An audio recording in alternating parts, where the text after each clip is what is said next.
Oke, kembali lagi bersama saya Cory dari channel Republik Investor. Semoga teman-teman semua dalam keadaan sehat dan tentunya selalu diberkahi serta diberikan keuntungan dalam bertransaksi saham. Pada kesempatan kali ini saya akan membahas satu hal yang mungkin lagi ramai ya belakangan ini, yaitu berkaitan dengan buyback.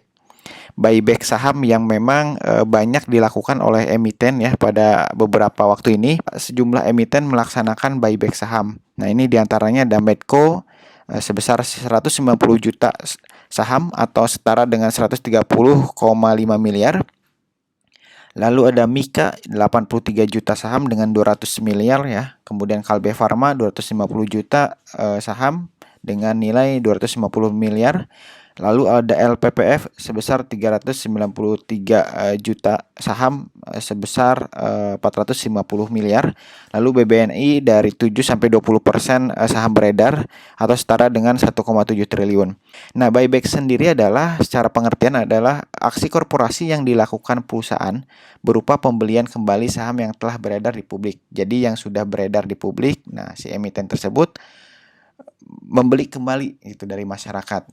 Nah, ini sebetulnya memiliki beberapa tujuan, tapi yang paling utama mungkin ada 3 tujuan ya untuk emiten melakukan buyback. Yang pertama itu mengembangkan rasio keuangan. Nah, artinya apa?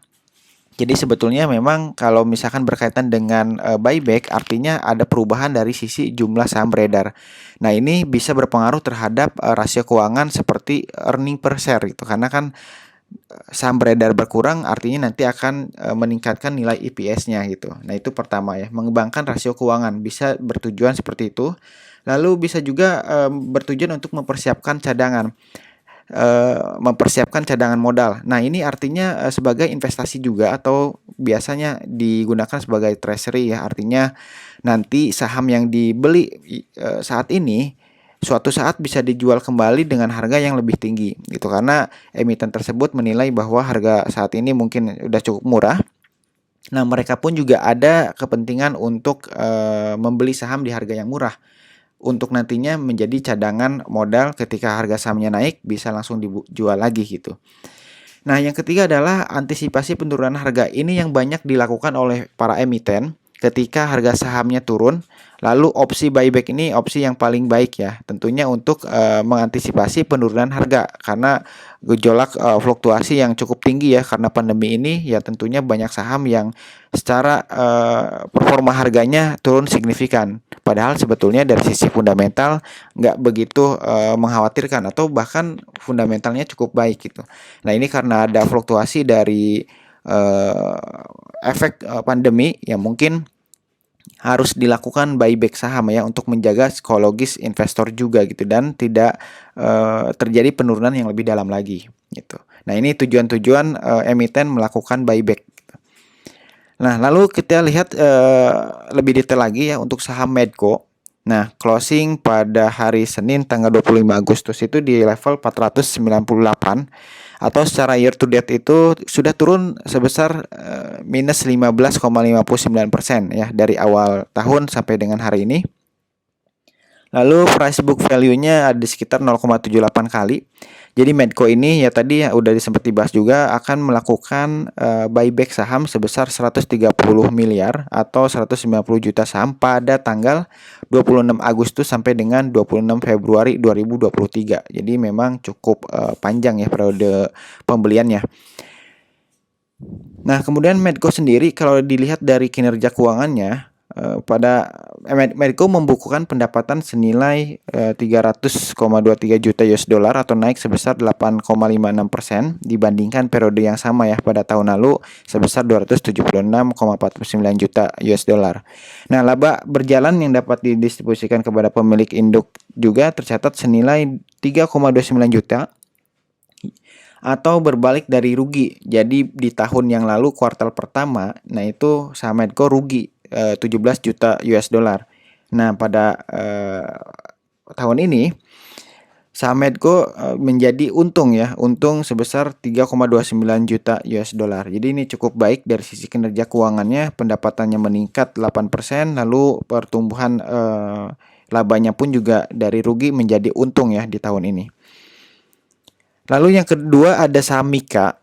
Mika ini closing di 25 Agustus ini di angka 2.330. Lalu year to date-nya sudah turun minus 14,65%.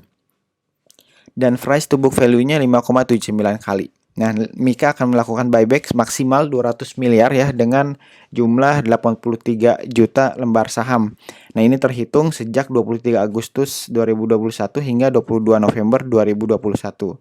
Nah, perseroan juga membatasi harga pembelian itu sebesar maksimal di angka 2.400. Jadi maksimal pembelinya itu di 2.400. Kalau misalkan nanti udah naik ya mungkin nanti nunggu lagi gitu ya, dan maksimal pembeliannya di level 2.400. Nah, pembelian kembali atau buyback ini dibiayai dari kas internal. Jadi tidak akan mengganggu pembiayaan ataupun berdampak terhadap penurunan pendapatan gitu ya. Karena ini uang atau berasal dari kas internal gitu. Nah, kemudian Mika sendiri kalau dari sisi kinerja keuangan, pendapatan itu sebesar 2,39 triliun per kuartal 2 ini ya, atau tumbuh sebesar 65%. Nah, ini kinerja yang sangat baik ya untuk saham Mika. Lalu dari laba bersihnya pun juga sebesar 615 miliar atau naik sebesar 113% dari periode yang sama di tahun lalu. Nah, ini luar biasa ya untuk saham Mika, year to date-nya juga sudah turun, kinerja keuangannya baik ya, dan akan melakukan rencana buyback. Nah, ini jadi hal yang sangat menarik ya untuk saham Mika. Nah, lalu berikutnya ada saham Kalbe Farma. Closing di tanggal 25 Agustus sebesar 1.340. Secara year to date-nya sudah turun sekitar 9,46%. Lalu price to book value-nya 3,51 kali. Nah, Kalbe sendiri berencana melakukan aksi buyback ini dengan anggaran 250 miliar atau setara dengan 257 juta lembar saham gitu ya. Nah, pada Maret kemarin Kalbe juga sempat melakukan aksi korporasi ya di tahun lalu 2020. Bahkan anggarannya itu bisa lebih tinggi lagi itu di sekitar 2,81 triliun gitu. Nah, ini yang memang sudah sangat gencar ya untuk saham Kalbe Farma menjaga batas penurunan untuk sahamnya gitu. Nah, Kalbe juga mengalami pertumbuhan pendapatan sekitar 6,6% dengan nilai 12,37 triliun ya, dan laba bersihnya juga naik sebesar 7,9% menjadi 1,49 triliun itu untuk saham Kalbe Farma. Sama seperti Mika tadi, kinerja keuangannya baik, kemudian juga secara year to date-nya juga masih turun, dan ini yang sangat menarik ya untuk investor perhatikan dua saham tersebut. Nah, ini ada saham LPPF closing 1.340 dengan year to date justru sebetulnya sudah naik ya 79,61%. Jadi udah pasti tujuan dari perseroan untuk buyback saham LPPF ini bukan karena penurunan harga saham, karena secara year to date pun juga sebetulnya masih naik sebesar 79,61%. Price to book value juga udah tinggi ya 14,07 kali. LPPF sendiri akan buyback maksimal 393 juta saham atau sebesar 450 miliar. Nah, ini akan dilaksanakan pada tanggal 5 November 2021 dengan harga maksimal di harga 3.050. Nah, ini cukup jauh ya dari harga sekarang di harga 1.340 dan batas maksimalnya di 3.050. Nah, pendapatan bersih sendiri untuk LPPF tercatat 1,16 triliun pada akhir kuartal 1 ya, atau turun 24,97%. Nah, kinerja keuangan yang turun, tetapi memang secara year to date ada kenaikan gitu ya. Nah, ini yang mungkin teman-teman perlu analisis lebih dalam lagi gitu ya untuk saham LPPF. Dari rugi bersihnya pun juga bertambah ya sebesar 1,49% menjadi 95,35 miliar dari sebelumnya 93,95 miliar ya. Jadi ada penurunan secara kinerjanya dari pendapatan maupun dari ruginya gitu. Ada bertambah kerugian untuk di tahun ini. Lalu berikutnya ada saham Bank BNI ya atau BBNI closing pada tanggal 25 Agustus 2021 itu di harga 5.250. Dan secara year to date-nya turun 14,98% dan VBP-nya 0,84 kali.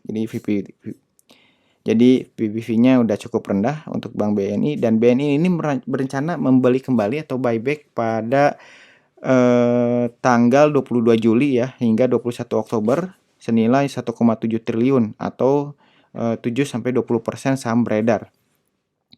Nah, lalu BNI juga secara kinerjanya positif ya pada semester 1 2021.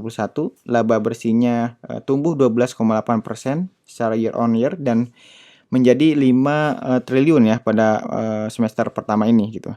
Kemudian pendapatan bunga bersih juga naik sebesar 18,2%, yaitu 19,3 triliun ya dibanding dengan periode yang sama tahun lalu. Nah, ini beberapa saham yang memang teman-teman bisa coba perhatikan ya, bagaimana kinerja keuangannya yang positif ya, secara nilai fundamentalnya bagus. Nah, tetapi harga sahamnya sudah turun. Nah, kalau dilihat dari beberapa saham yang tadi disebutkan ya dari awal, eh,